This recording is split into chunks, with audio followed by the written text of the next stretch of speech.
Hello guys, আজ আপনাদের সামনে এমন একটি অদ্ভুত হরর মুভি নিয়ে এসেছি। হয়তো এরকম মুভি আপনারা এর আগে কখনোই দেখেননি।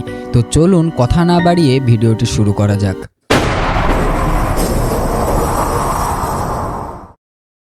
মুভির শুরুতে আমরা একটি টানেলের ভিতরে সাবওয়ে রেল লাইন দেখতে পাই। সেখানে একটি ছেলে অন্ধকারের ভিতর টর্চ হাতে হাঁটছিল। হঠাৎ তার লাইটটা ব্লিঙ্ক করতে শুরু করে। তখন দূরে একজনকে দেখা যায়। ছেলেটি তাকে ডাকলেও সে কোনো উত্তর দেয় না। ঠিক তখনই ছেলেটির ওয়াকিটকিতে ভাঙা ভাঙা কণ্ঠ ভেসে আসতে থাকে, যেন কেউ অদ্ভুতভাবে কিছু বলছে। হঠাৎ করে দূরে একটি লাল আলো জ্বলে ওঠে। এমন সময় তার পেছন দিয়ে কিছু একটা চলে যায়। সে দ্রুত তাকাতেই ট্রেন সজোরে এসে তাকে ধাক্কা দেয়। পরের দৃশ্যে আমাদের সেই একই স্টেশনে দেখানো হয় যেখানে এই ঘটনাটি ঘটেছিল। সেখানে এক মেয়ে তার ইউটিউব চ্যানেলের জন্য ভিডিও করছে। মেয়েটির নাম ইয়ং। তখনই এক মাতাল লোক অদ্ভুতভাবে ফ্রিজে তার মাথা ঠুকতে শুরু করে। তখন স্টেশন মাস্টার সেখানে আসে। ইয়ং তাকে নিজের পরিচয় দেয়। মাস্টার ইয়ংকে ঘরে নিয়ে যায় এবং জিজ্ঞেস করে, তুমি এখানে ভিডিও বানাচ্ছ কেন? ইয়ং জানায়, আমার একটি ইউটিউব চ্যানেল রয়েছে যেখানে আমি হরর ভিডিও আপলোড দেই। আমি শুনেছি এই স্টেশনে নানা রকম অস্বাভাবিক ঘটনা ঘটে। এখানে অনেক মানুষ আত্মহত্যা করেছে। প্রথমে মাস্টার এগুলো সবই অস্বীকার করে। তাকে বলে, তোমাকে ভুল তথ্য দেওয়া হয়েছে, এখান থেকে চলে যাও। কিন্তু ইয়ং তার সাথে একটি পুরনো দামি মদ এনেছিল, যেটা আবার মাস্টারের খুবই পছন্দ ছিল, যার ফলে মাস্টার তাকে সবকিছু বলতে রাজি হয়ে যায় এবং তাকে একটি গল্প বলতে শুরু করে। কিছুদিন আগে একটি ছেলে ট্রেনে মাতাল অবস্থায় ভ্রমণ করছিল। হঠাৎ করে সে পড়ে যায়। যাত্রীরা তাকে তুলে বসায়। জ্ঞান ফেরার পর সে দেখে একটা অদ্ভুত মহিলা ট্রেনের জানালায় মাথা ঠুকছে। ছেলেটি দেখেও আবার ঘুমিয়ে পড়ে। পরে জেগে দেখে ট্রেনটি প্রায় খালি, শুধুমাত্র একটি বৃদ্ধ লোক সেখানে ছিল। কিন্তু মহিলাটি তখনও জানালায় মাথা ঠুকছিল। বৃদ্ধটি ভয় পেয়ে অন্য বগিতে চলে যায়। ছেলেটিও অন্য বগিতে চলে যায়। হঠাৎ তার মায়ের ফোন আসে। মা তাকে বকতে থাকে কেন সে এত মদ খায়। মায়ের সাথে কথা শেষ হওয়ার পর মা তাকে একটি ভিডিও পাঠায়। ছেলেটি ভিডিওতে দেখে একটা মহিলা রেল লাইনের পাশে মাথা ঠুকছিল এবং সে ট্রেনে কাটা পড়ে মারা গেছে। এটা দেখে সে অনেকটা ভয় পেয়ে যায়, কেননা তার সামনে থাকা মেয়েটি এবং ভিডিওতে দেখা মেয়েটি একজনই ছিল। তখন হঠাৎ করে তার পাশে থাকা সেই বৃদ্ধটিও মাথা ঠুকতে শুরু করে। তখন ট্রেনটি টানেলের ভিতর ঢোকায়, সব আলো নিভে যায়। লাইট জ্বালাতেই ছেলেটি দেখে সেই বৃদ্ধটি সেখানে নেই, কিন্তু সেই মেয়েটি তখনও মাথা ঠুকে যাচ্ছিল। হঠাৎ করে তার মাথাটি আলাদা হয়ে তার পায়ের কাছে এসে পড়ে। এরপর মাথাবিহীন দেহটা তার দিকে দৌড়ে আসতে থাকে। ছেলেটি চিৎকার করে এবং তার ঘুম ভেঙে যায়। সে বুঝতে পারে এতক্ষণ সে একটি দুঃস্বপ্ন দেখছিল। তবে সেই বৃদ্ধটি তখনও তার পাশে বসে আছে। সে ভাবে হয়তো অতিরিক্ত মদের কারণে এমন স্বপ্ন দেখেছে। কিন্তু যখন ছেলেটি স্টেশনে নামে, দেখে জায়গাটি সিল করা। এখানে সেই মেয়েটিরই মৃত্যু হয়েছিল। হঠাৎ আবার মাথা ঠোকার শব্দ শোনা যায়। ঘুরে দেখে সেই অদ্ভুত মেয়েটি দেয়ালে মাথা ঠুকছে। এবার সরাসরি তার সামনে এসে তাকায়। মেয়েটি তাকে ধরে রেল লাইনে ফেলে দেয়। ট্রেনের নিচে চাপা পড়ে সেও মারা যায়। অথচ সিসিটিভিতে দেখা যায় যেন ছেলেটি পা পিছলে সেখানে পড়ে গেছে। আসলে সেই মেয়েটির আত্মাই তাকে ঠেলে ফেলে দিয়েছিল। এরপর স্টেশন মাস্টার ইয়ংকে বলে, আজকের মতো এখানেই শেষ, এখন তুমি চলে যাও। এখানে ইয়ং সবকিছু রেকর্ড করে রেখেছিল। পরদিন ইয়ং অফিসে গিয়ে সেই স্টেশন সম্পর্কে রিসার্চ করে জানতে পারে এখন পর্যন্ত প্রায় 16 জনের মৃত্যু হয়েছে। এরপর সেখানে তার ম্যানেজার আসে। ম্যানেজার তাকে মজা করে বলতে থাকে, তোমার চোখগুলো অনেক সুন্দর। তখন সেখানে রিনা নামের একটি মেয়ে এসে ইয়ংকে টিটকারি দিয়ে বলে, এত পুরনো গল্প নিয়ে ঘাটাঘাটি করে কি হবে, নতুন কিছু আনো, তাহলে চ্যানেল চলবে। এতে ইয়ং অপমানিত হয়ে আবার স্টেশন মাস্টারের কাছে চলে যায়। ইয়ং স্টেশন মাস্টারকে বলে, আমাকে অন্য একটি গল্প বলুন। মাস্টার একটু হেসে রাজি হয়ে যায়। এবার সে বলে, একটি স্কুল ছাত্রী প্রতিদিন ট্রেনে যাতায়াত করত। মেয়েটি নিজের নাককে খুব ঘৃণা করত। সে ভাবত তার নাক দেখতে হয়তো অনেক অদ্ভুত। হঠাৎ করে ট্রেন থেমে যায়। সবাই ভয় পেয়ে যায়। মাইকে ঘোষণা দেওয়া হয়, কেউ ভয় পাবেন না, এটা শুধুই একটি টেকনিক্যাল সমস্যা, কিছুক্ষণের মধ্যেই ট্রেন ছাড়বে। ঠিক তখন মেয়েটি দেখে একটা মহিলা যার নাকে অপারেশন করা হয়েছিল। তিনি এক দৃষ্টিতে মেয়েটির দিকে তাকিয়ে আছে। মেয়েটি ভয় পেয়ে দরজার কাছে দাঁড়ায়। এরপর সেখানে তার টিচার আসে। টিচার তাকে বলে, তুমি অনেক সুন্দর হয়ে গেছো। শিক্ষক চলে যেতেই মেয়েটি আবারও দুঃখী হয়ে পড়ে আর ভাবতে থাকে, আমাকে কেউ ভালোবাসে না, শুধু শুধুমাত্র আমার এই নাকের জন্য। এরপর সে প্ল্যাটফর্মের অন্যদিকে যেতে যেতে শুনতে পায় কেউ একজন তাকে বলছে তোমার নাক অনেক কিউট। ঘুরে দেখে সেই ব্যান্ডেজ বাঁধা মহিলাটি বারবার বলতে থাকে তোমার নাকটি অনেক সুন্দর। মহিলাটির হাতে তরল কিছু একটা ছিল। মেয়েটি ভয়ে সেখান থেকে চলে যায়। পরের দৃশ্যে আমরা দেখতে পাই তার হাতে মূলত অ্যাসিড ছিল। এরপর সেই মহিলাটি তার পিছু পিছু দৌড়তে থাকে। মেয়েটি ভয় পেয়ে একটি টয়লেটের ভিতরে ঢুকে পুলিশকে ফোন দেয়। পুলিশকে সে বলে কেউ একজন আমাকে মারতে চায়। পুলিশের কথা শুনে মেয়েটি আরো অবাক হয়ে যায়, কেননা মেয়েটি তখনও বলেনি এটা একজন মহিলা। তবুও পুলিশটি বলে একটি মহিলা তাকে আক্রমণ করতে আসছে, যার জন্য মেয়েটি আরো অনেক বেশি ভয় পেয়ে যায়। হঠাৎ করে সেই মহিলাটি টয়লেটে ঢুকে যায়। তখন দেখা যায় সেই মহিলাটির আসলে নাকই নেই। সে মেয়েটির মুখের দিকে অ্যাসিড ছুড়ে দেয়। মেয়েটি যন্ত্রণায় চিৎকার করতে থাকে। এভাবেই শেষ হয়ে যায় স্টেশন মাস্টারের দ্বিতীয় গল্প। এরপর ইয়ং আত্মাদের পোশাক পরে ভিডিও বানাতে থাকে। ম্যানেজার এটা দেখে তার প্রশংসা করে, কিন্তু ফুটেজে দেখা যায় এক ব্যক্তি ভেন্ডিং মেশিনের ভেতরে দাঁড়িয়ে আছে। এটা দেখে দুইজনই অবাক হয়ে যায়। এরপর ইয়ং স্টেশন মাস্টারের কাছে গিয়ে বলে এবার এই আত্মাটির গল্প শোনান। মাস্টার বলে বহু বছর আগে এক ভিখারি এই স্টেশনে থাকতো। একদিন সে খুব ক্ষুধার্ত হয়ে যায়, কিন্তু খাবার কেনার মতো টাকা তার কাছে ছিল না। এক সুপারমার্কেটে ঢুকতেই কর্মীরা তাকে তাড়িয়ে দেয়। ভিখারি এরপর ভেন্ডিং মেশিনে ঘাঁটতে গিয়ে কিছু কয়েন পড়ে পায়। তার মধ্যে একটি লাল কয়েনও ছিল। সে লাল কয়েন মেশিনে ঢোকাতে একটি কোল্ড ড্রিঙ্কস বেরিয়ে আসে, কিন্তু ক্যান খোলার পর দেখা যায় ভেতরে কিছুই নেই। ভিখারি তখন পিছনে তাকিয়ে দেখে সেই মাতাল লোকটি সেখানে আর নেই, শুধু তার জামা কাপড় পরে আছে। আর সেখান থেকে আরো দুটি লাল কয়েন পাওয়া যায়। এরপর সে পোশাক আর কয়েনগুলো তুলে বাথরুমে চলে যায় এবং পকেট চেক করে সেখানে কিছু টাকাও খুঁজে পায়। এরপর সে অনেক খুশি হয়ে যায়। সে নতুন পোশাক পরে রেস্টুরেন্টে গিয়ে পেট ভরে খাবার খায়। খাবার খাওয়ার পর সে আবারও ভেন্ডিং মেশিনের কাছে যায়, কিন্তু তখন মেশিনটা বন্ধ। হতাশ হয়ে সে ফিরে আসতে যায়। হঠাৎ মেশিনটা নিজে থেকেই চালু হয়ে যায়। ভিখারি তখন আবারও একটি লাল কয়েন ঢুকালে আবার একটি ড্রিঙ্কস বেরিয়ে আসে। ঠিক তখনই সেখানে একটি গুন্ডা এসে তার দিকে এগোতে থাকে। ভিখারিটি তখন তাকে বলে আমার কাছে আসিস না, আমি কিন্তু এই ক্যানটা খুলে ফেলবো। গুন্ডা হাসতে হাসতে বলে তাতে আমার কি হবে, খোল দেখি আমার কি হয়। ভিখারি ক্যানটা খোলার সঙ্গে সঙ্গে সেই লোকটির একটি পা উধাও হয়ে যায়। এরপর প্রতি সেকেন্ডে তার শরীরের অঙ্গগুলো একে একে অদৃশ্য হয়ে যায়। এরপর শেষে পুরো শরীরটা গায়েব হয়ে যায়। আসলে সে গায়েব হয়ে যায়নি, বরং সে ভেন্ডিং মেশিনের ভিতরে আটকা পড়ে গেছে। কিছুক্ষণের মধ্যেই দেখা যায় জুস মেশিনে চিপে ফেলার মতো করে লোকটি সেখানে পিষে মারা যায়। আর ওদিকে মেশিন আবার পুনরায় স্বাভাবিক হয়ে যায়। সেই লোকটির পোশাকের পাশে তখন আরো দুটি লাল কয়েন ঘুরতে থাকে। ভিখারি সেগুলোও কুড়িয়ে নেয় এবং সে বুঝতে পারে এই ভেন্ডিং মেশিনে নিশ্চয়ই কোনো অদ্ভুত ক্ষমতা আছে। সেই লোকটির পকেট থেকে অনেকগুলো টাকা পেয়ে সেই ভিখারিটি উন্মাদ হয়ে যায়। সে বারবার লাল কয়েন মেশিনে ঢুকিয়ে কোল্ড ড্রিঙ্কস বের করতে থাকে, আর ক্যান খুললেই সামনের মানুষটি অদৃশ্য হয়ে মেশিনে ফেসে গিয়ে মারা যায়। তারপর প্রতিবারই ভিখারিটি আরো দুটি করে নতুন কয়েন পায় এবং মৃত মানুষের পোশাক থেকে টাকা পেয়ে যায়। এভাবে অন্যের জীবন কেড়ে নিয়ে আর টাকা লুট করে ভিখারি খুব ধনী হয়ে ওঠে। তার চেহারার চরিত্র বদলে যায়। এভাবে সে অনেক মানুষদের হত্যা করে। এভাবে তার জীবন বেশ ভালোই কেটে যাচ্ছিল। এরপর একদিন মাতাল অবস্থায় সে প্ল্যাটফর্মে হাঁটতে থাকে। হাঁটতে হাঁটতে সে দেখতে পায় সামনের প্ল্যাটফর্মে এক ভিখারি দাঁড়িয়ে আছে। সেই ভিখারি ভেন্ডিং মেশিনে একটি কয়েন ঢোকাচ্ছে। অবাক করা বিষয় হলো সেই ভিখারিটি আর কেউ নয়, বরং সে নিজেই। অর্থাৎ ধনী হয়ে যাওয়া বর্তমান ভিখারি নিজের অতীতের গরিব সত্তাকে দেখতে পাচ্ছে। তখনই বোঝা যায় এই মুহূর্তেই সে প্রথমবারের মতো লাল কয়েন ব্যবহার করেছিল। সে চিৎকার করে বলতে চায় দয়া করে কয়েনটি দিও না, কিন্তু মুখ থেকে কোনো শব্দ বের হচ্ছিল না। তার মুখ থেকে শুধু বমি বের হতে থাকে। আর এদিকে তার অতীতের সেই সত্তাটি ক্যান খুলে ফেলে, আর সাথে সাথে বর্তমান ভিখারিটিও গায়েব হয়ে যায়। এবার সে নিজেই ভেন্ডিং মেশিনে ফেসে গিয়ে বাকি সবার মতো করুণভাবে পিষে মারা যায়। অর্থাৎ প্রথমবার যখন ভিখারিটি লাল কয়েন নিয়ে ক্যান খুলেছিল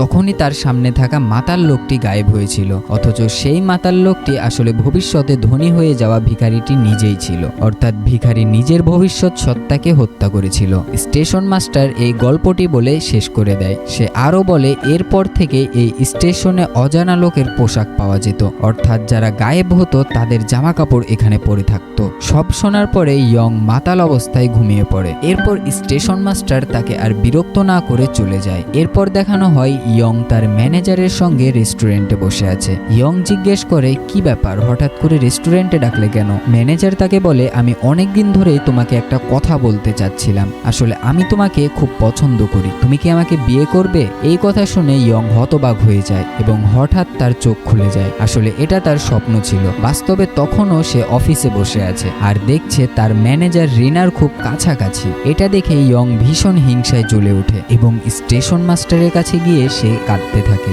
রিনাকে নিয়ে সে নানা রকম কষ্টের কথা মাস্টারকে বলে। স্টেশন মাস্টার তাকে বলে, তুমি রিনাকে ঘৃণা করছো, কেননা তুমি নিজেকেই ওর মধ্যে খুঁজে পাও। এতে তুমি কখনো নিজের ভেতরের গুণগুলো চিনতে পারবে না, বরং নিজের গুণগুলো চেনো এবং এগিয়ে যাও, তবেই তো তুমি সুখী হতে পারবে। এ কথা শুনে ইয়ংকে এক কাপ কফি দেয়। এরপর ইয়ং অফিসে ফিরে আসে, কিন্তু দেখে অফিস পুরো খালি আর সব লাইট নিভে আছে। সে ফিল করতে পারে তার পিছনে কেউ দাঁড়িয়ে আছে। ঘুরে তাকালে সে কাউকেই দেখতে পায় না। হঠাৎ করে সব লাইট জ্বলে ওঠে আর সবাই মিলে ইয়ংকে কাঁধে তুলে নেয় এবং তার অনেক প্রশংসা করে, কারণ তার আপলোড করা নতুন সব গল্পগুলোই ভাইরাল হয়ে গেছে। অল্প সময়ের মধ্যেই সে 1 মিলিয়ন সাবস্ক্রাইবার পেয়ে যায়। ম্যানেজার কেক নিয়ে আসে এবং সবাই অনেক খুশি হয়, কিন্তু রিনা এবার হিংসায় ফুলে ওঠে। ভাবে ইয়ং এত দ্রুত বিখ্যাত হয়ে গেল কিভাবে। ইয়ং এখন বড় ইউটিউবার হয়ে যায়। একদিন সে তার ভিডিওর কমেন্ট পড়ছিল, সেখানে এক মেয়ে লিখেছে, তুমি আর কোনোদিন ওই স্টেশনে যেও না, কারণ আমি এক সময় তোমার মতোই কাজ করতাম। ইয়ং মেয়েটির সঙ্গে যোগাযোগ করে এবং রেস্টুরেন্টে দেখা করে, কিন্তু মেয়েটি খুব চিন্তিত হয়ে বারবার পেছনের দিকে তাকাচ্ছিল, যেন কেউ তাকে অনুসরণ করছে।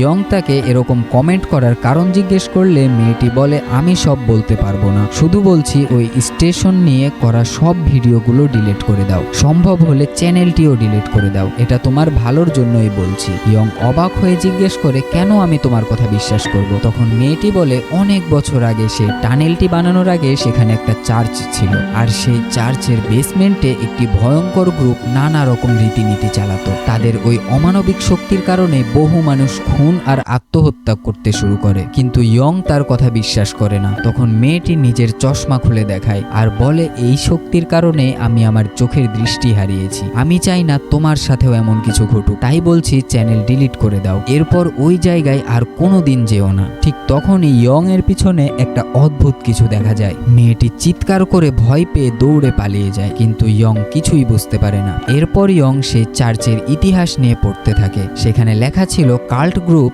একটা বিশাল রিচুয়াল করেছিল আর তারপরেই সবাই একসাথে আত্মহত্যা করে। বহু বছর পর সেই জায়গায় রেল লাইন আর টানেল বানানো হয়, আর তখন থেকে অদ্ভুত শব্দ ও অস্বাভাবিক ঘটনা ঘটতে শুরু করেছে। সব বুঝলেও ইয়ং তখন পিছু হটতে চায়নি, বরং সে ভাবতে থাকে এরকম ভিডিও আপলোড করলে আরো অনেক ভিউ পাওয়া যাবে। এদিকে অফিসে কাজ করার সময় ইয়ং শুনতে পায় পাশের ঘরে শব্দ হচ্ছে। সে গিয়ে দেখে ম্যানেজার আর রিনা একে অপরের সাথে ঘনিষ্ঠ হয়ে গিয়েছে। রাগে সে সেখান থেকে বেরিয়ে যায়। পরদিন অফিসে ম্যানেজার তাকে ডাকলেও ইয়ং তাকে এড়িয়ে চলে যায়। ম্যানেজার কারণ জানতে চাইলে ইয়ং তাকে স্পষ্ট করে বলে দেয়, তোমার সঙ্গে আমি আর কোনোদিনও কোথাও যাব না। সে সোজা স্টেশন মাস্টারের কাছে গিয়ে বলে, দয়া করে আমাকে আরেকটা গল্প বলুন তো। স্টেশন মাস্টার উত্তর দেয়, আমার আর কোনো গল্প জানা নেই, যা জানতাম সব বলে দিয়েছি। তবুও এখন তোমার 1 মিলিয়নের বেশি সাবস্ক্রাইবার আছে, ভিডিওগুলোতে কোটি কোটি ভিউ আসছে, কিন্তু তোমার লোভ এখনো শেষ হয়নি। ইয়ং কাঁদতে কাঁদতে তাকে জানায়, আমার আরো সাবস্ক্রাইবার চাই, প্লিজ একটা ভয়ঙ্কর গল্প বলুন। তখন ইয়ং খেয়াল করে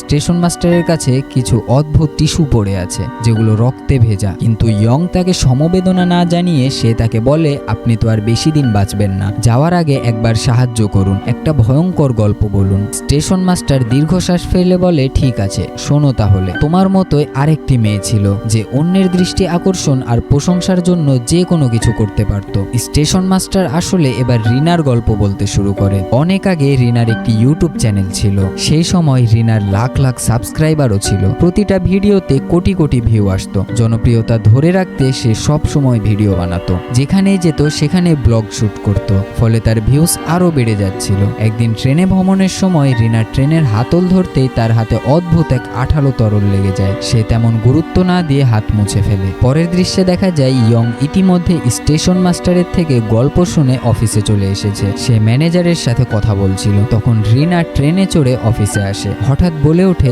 এই গল্পটা অনেক পুরনো, তুমি যদি এটা নিয়ে ভিডিও বানাও তাহলে না ভিউজ পাবে না সাবস্ক্রাইবার। ম্যানেজার এই কথাটি পছন্দ করে না। সে রিনাকে বোঝায়, এভাবে কাউকে নিরুৎসাহিত করা উচিত নয়, বরং তাকে আরো উৎসাহ দাও। কিন্তু হঠাৎ করে তার নাক থেকে রক্ত পড়তে শুরু করে। ম্যানেজার খেয়াল করে রিনা আতঙ্কিত হয়ে বাথরুমে গিয়ে রক্ত মুছে ফেলে। তখন তার হাতে অদ্ভুত লাল দাগ দেখা যায়। এরপর সে ডাক্তারের কাছে যায়। ডাক্তার বলে, হয়তো সংক্রমণের কারণে এটা হয়েছে। ডাক্তার তাকে একটি ক্রিম দিয়ে দেয়। রিনা জানায় ট্রেনে এক একটা আঠালো তরলে হাত লেগেছিল, হয়তো তাতেই ভাইরাস ছিল। পরে ট্রেনে বাড়ি ফেরার পথে রিনার ইয়ং এর সঙ্গে দেখা হয়। ইয়ং বলে সে নতুন গল্প করতে এসেছে। রিনা প্রথমে হাসতে হাসতে বলে, তুমি কি গল্প করতে এসেছো নাকি আমাকে ফলো করছো? আমার ভিডিও কিভাবে ভাইরাল হয় সেটা খুঁজে বের করতে চাইছো তাই না? পরে বলে, আরে মজা করলাম, এত সিরিয়াস হচ্ছ কেন? হঠাৎ করে ইয়ং এর মুখ ফ্যাকাশে হয়ে যায়। এই সময় আবার নাক দিয়ে রক্ত ঝরতে থাকে। সে তাড়াতাড়ি বাথরুমে গিয়ে রক্ত মুছে ফেলে এবং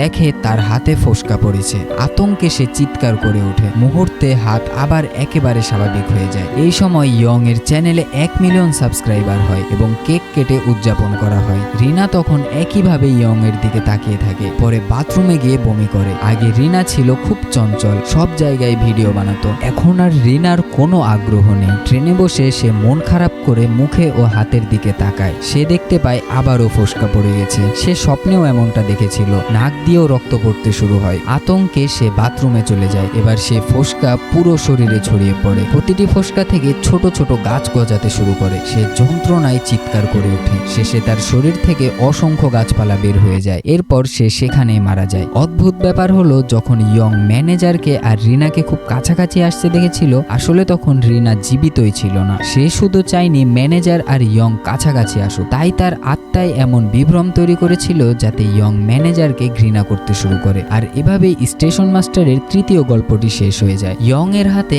এখনো সময় রয়েছে। সে চাইলে এখনই স্টেশন থেকে চলে গিয়ে নিজের বিপদ কাটাতে পারত, কিন্তু সে যায়নি। বরং সে জিজ্ঞেস করে এই স্টেশনের নিচে যে পুরনো চার্চটি ছিল সেটার কাল্টরা আত্মহত্যা করেছিল, তাদের নেতা কি এখনো বেঁচে আছে? স্টেশন মাস্টার তাকে বলে, তুমি কি চাও ওই দলের লোকদের দেখতে? ওইদিকে ইয়ং এর অফিসে 2 জন পুলিশ আসে। তারা ম্যানেজারকে জানায় আমাদের ইয়ং কে জিজ্ঞাসাবাদ করতে হবে, সে যে স্টেশন নিয়ে ভিডিও করছে সেই বিষয়ে। অন্যদিকে স্টেশন মাস্টার ইয়াংকে বলে, তুমি যদি ওই কাল্টের লিডারের সঙ্গে দেখা করতে চাও তাহলে শুক্রবার 3:34 আমি যে জায়গার কথা বলবো সেখান থেকে একটা ট্রেন ধরবে। যেখানে ট্রেনটি থামবে সেখানেই তুমি তাকে দেখতে পাবে। ইয়ং রাজি হয়ে যায়। নির্দিষ্ট দিনে ট্রেন আসার কয়েক মিনিট আগে সব আলো নিভে যায়। তখন সেখানে আরেকজন ছেলেও আসে। তার হাতে পোষা প্রাণীর ব্যাগ ছিল। সে সেখানে মোবাইল টিপছিল। এই ছেলেটি আসলে সেই লোকটি যাকে আমরা সিনেমার শুরুতে ট্রেনে চাপা পড়তে দেখতে পাই। ইয়ং সেটা জানেই না। ট্রেন আসতে ইয়ং ভিতরে উঠে যায়। বাইরে তাকিয়ে দেখে সেই ছেলেটা প্ল্যাটফর্মেই বসে আছে। হঠাৎ অবাক হয়ে দেখে ছেলেটা তার সামনের সিটে বসে আছে এবং তাকিয়ে আছে ইয়ং এর দিকে। ইয়ং ভয় পেয়ে সিট বদলালেও সে পিছু নেয়। ইয়ং দৌড়ে অন্য বগিতে চলে যায়। সেও তার পিছু পিছু যেতে থাকে। হঠাৎ সেখানে সব আলো নিভে যায়। আর তখনই হঠাৎ করে দেখা যায় ছেলেটির মাথা শরীর থেকে আলাদা হয়ে যায়। মাথাবিহীন শরীর ইয়ংকে তাড়া করতে শুরু করে। ইয়ং দৌড়ে দরজা খুলতে চায়। ঠিক তখনই ট্রেনটি থেমে যায়। সুযোগ পেয়ে সে লাফিয়ে নেমে পড়ে। তখন সেই ছেলেটির আত্মা তাকে আর কিছুই করে না। ছেলেটি ট্রেনে চড়েই চলে যায়। ইয়ং তখন একা টানেলের ভিতরে দাঁড়িয়ে থাকে। তখনই হঠাৎ পেছনে পুরনো একটি ট্রেন দাঁড়িয়ে থাকতে দেখা যায়। ট্রেনটির দরজা খুলে যায়। পাশেই ছিল একটি রক্তমাখা ওয়াকিটকি। সে সেটি তুলে হ্যালো বলে। এদিকে পুলিশ ম্যানেজারকে জানায় ইয়ং বলেছিল যে সে সেই স্টেশনের মাস্টারের সাথে সাক্ষাৎ করতে গিয়েছে, কিন্তু ওই স্টেশন মাস্টার 3 বছর আগে নিখোঁজ হয়ে গেছে। তার কোনো খোঁজই মেলেনি। তাহলে ইয়ং কিভাবে তার সাথে কথা বলল? এটা শুনে ম্যানেজার স্তব্ধ হয়ে যায়। অন্যদিকে ইয়ং এর হাতে থাকা ওয়াকিটকিতে সেই স্টেশন মাস্টারের কণ্ঠ ভেসে আসে। সে বলতে থাকে, আমি জানি তোমার কৌতূহল আর লোভ তোমাকে এখানে নিয়ে এসেছে। তুমি কখনো জানতে চাওনি আমি কে, শুধু গল্প শুনতে চেয়েছো। এখন আমি শেষ গল্প বলবো, আর সেটা আমার নিজের গল্প। সে বলতে থাকে সে কিভাবে মারা গিয়েছিল। একদিন সে সিসিটিভিতে দেখে টানেলের ভিতরে একজন যাচ্ছে। সে একটি ছেলেকে পাঠায় সেখানে দেখতে। আর এই ছেলেটিকেই আমরা গল্পের শুরুতে দেখেছিলাম, যাকে ইয়ং পরবর্তীতে ট্রেনের ভিতরে দেখেছিল। ছেলেটি টানেলে ঢোকার পর সংযোগ বিচ্ছিন্ন হয়ে যায়। মাস্টার নিজেই ট্রেনে ওঠে। ভেতরে রক্তে লেখা অদ্ভুত বাক্য দেখতে পায়। প্রচন্ড গরমে তার জুতা গলতে থাকে। অনেক কষ্ট করে সে চেন টেনে ট্রেনটি থামায়, কিন্তু ট্রেনটি একা একাই চালু হয় এবং অসংখ্য হাত এসে তাকে ধরে টেনে নেয়। মূলত কাল্ট গ্রুপই তাকে হত্যা করেছিল। এই গল্পটি বলার পর স্টেশন মাস্টার তাকে বলে, তুমি তো কাল্ট লিডারের সঙ্গে দেখা করতে চেয়েছিলে তাই না? আমি তোমার সঙ্গে তার পরিচয় করিয়ে দেব। ইয়ং আতঙ্কে চিৎকার করে বলে, না,